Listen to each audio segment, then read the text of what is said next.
Welkom terug hier op Groot Plaas. Ons gas saam met ons in die ateljee vanoggend Randolph Meyer, hy is 'n microbioloog en tegniese direkteur by Revival Crop Nutrition. Randolph, goeiemôre en dankie dat jy is. Goeiemôre, Doopie.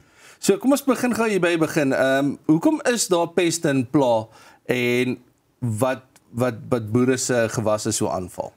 Man, ons gaan altyd van 'n veronderstelling uit dat dit is 'n gegewe dat elke gewas het maar sy peste en pla en dis maar iets waarmee jy moet werk gaan, maar in die algemeen is maar deel van jou bestuurspraktyke is maar jou gifbespuitings en so aan.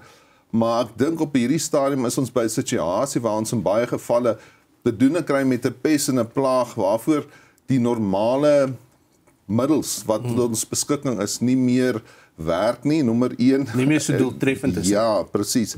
En waar die industrie dan sê, maar daar word weerstand opgebou teen die aktief ensovoorts, dis dalk die seisoen wat dit veroorsaak het.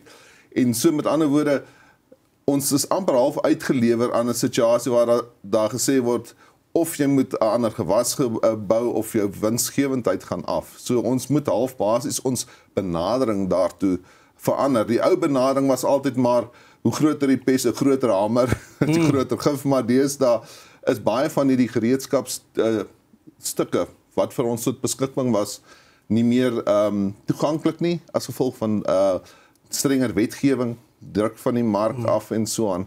En so dis maar basies waar ons staan as boere. So ons staan pretty much dan op twee plekke. Dit is of jy weet, maak onkruiddoders of plaagdoders wat meer doeltreffend is vir spesifieke goed, of maak die gewasse meer bestand teen sekere plaas. Presies. So met ander woorde, die konsep dat ons fokus op die pes kan ons dalk omdraai. En ons met ander woorde, ons moet sê, maar hoekom is my gewas vatbaar vir dit? Hoekom is daar 'n onkruid wat skielik meer dominant is as in die vorige toestande?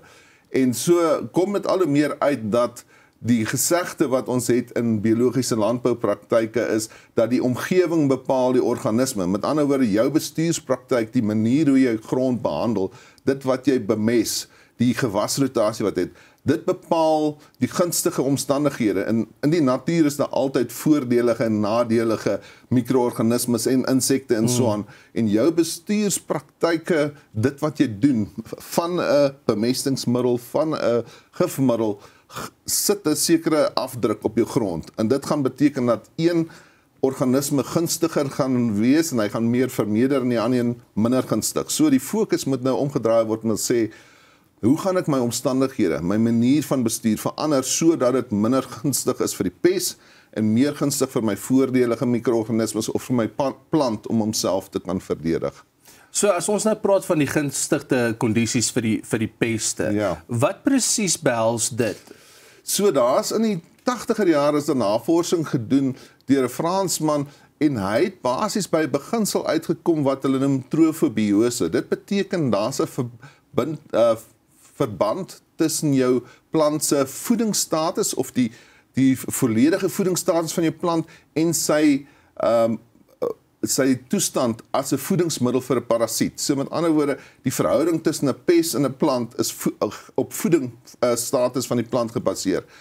Wat hulle wel uitgevind het is dat die peste en plaas daar eintlik maar om plantmateriaal wat nie geskik is vir mensevoeding te verwyder. Met ander woorde, 'n spysverteringsstelsel van 'n insek is baie meer eenvoudig. Hy kan nie komplekse proteïenketings of komplekse suikers verteer nie. So met ander woorde, terwyl die plant vry nitrate het, vry aminosure, eenvoudige suikers, is dit vir hom 'n energiebron. En vir enige organisme gaan dit maar vir homself om te kan oorleef, om energie te kry. So met ander woorde, die beginsel nou is, as ek my plant so kan bestuur dat hy nie meer klompvry nitrate in sy plantsap het, of nie meer enkelvoudige suikers waarop 'n swam voed nie, dan beteken dit dat my plant, alhoewel die patogeen dalk in die land is, in die omgewing of die pes is daar, is dit nie 'n voedingsbron nie. Met ander woorde, jy maak jou plant, spandeer jy fokus eintlik op die plant om dit meer weerstandbiedend te maak, eerder as om te soek na 'n nuwe middel om die pes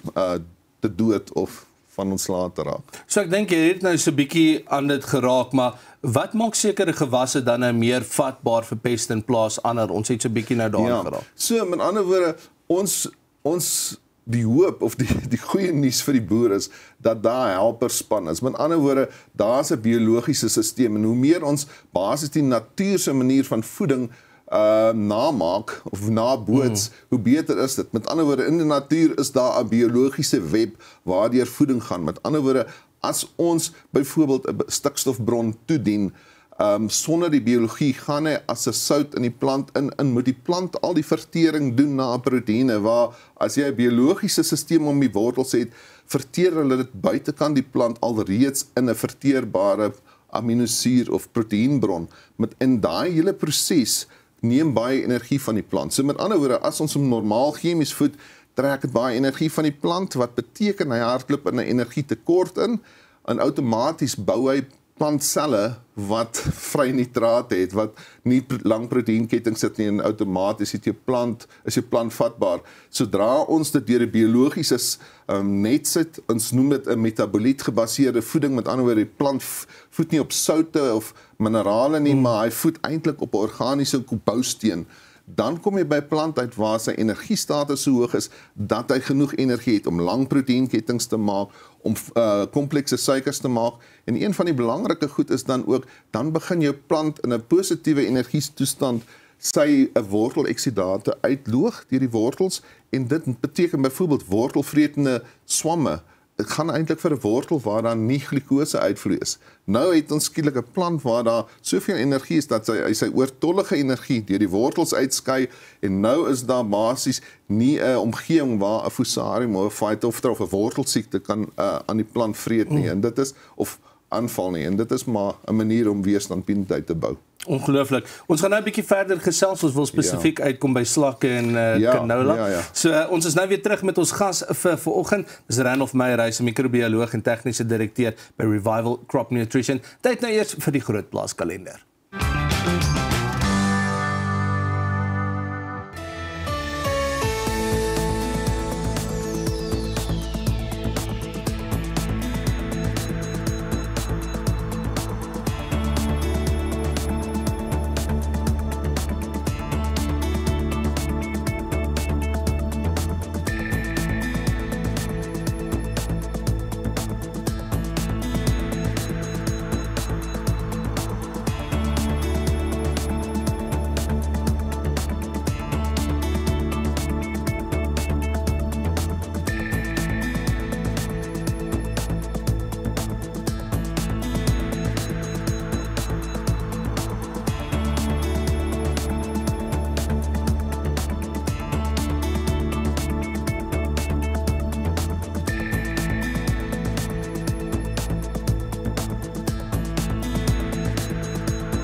Welkom terug op Groot Plaas. So ons gas saam met ons in die ateljee vanoggend, Randolph Meyer, hy's 'n microbioloog en die tegniese direkteur van Revival Crop Nutrition. Ons het voor die breek 'n bietjie gesels net oor pla en weerstandigheid wat plante kan opbou teen hierdie pla, maar watter veranderinge aan gewasbestuurpraktyke kan boere maak om peste en pla bietjie weg te hou? Ja.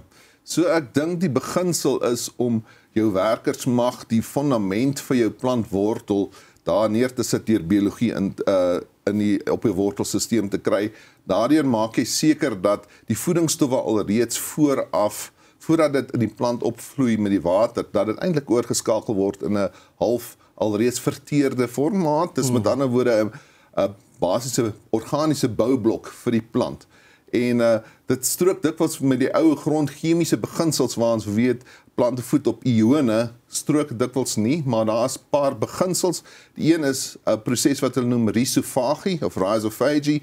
Dis 'n proses waardeur die biologie eintlik die voedingsstof verteer en eintlik die bakterieë dan in die tussensellulêre spasies in die wortels inbeweeg en dan soos 'n spons daai organiese voedingsstowwe vrystel en dan weer hersirkuleer. Met ander woorde, hy maak die broodjie buitekant die plant, met ander woorde waar ons gewoonlik met gewone kunsmis sit ons die rou bestanddele, jou koekmeel en jou botter sit jy daar en jy voed hom vir die plant en die plant moet nou self sy eie kossies maak en dit vat energie. So met ander woorde, 'n biologiese stelsel daar, so tweens sit organiese kataliste by 'n bemesting. Met ander woorde, probeer so veel as moontlik organiese energiebronne bysit wat die plant se energieproses ondersteun.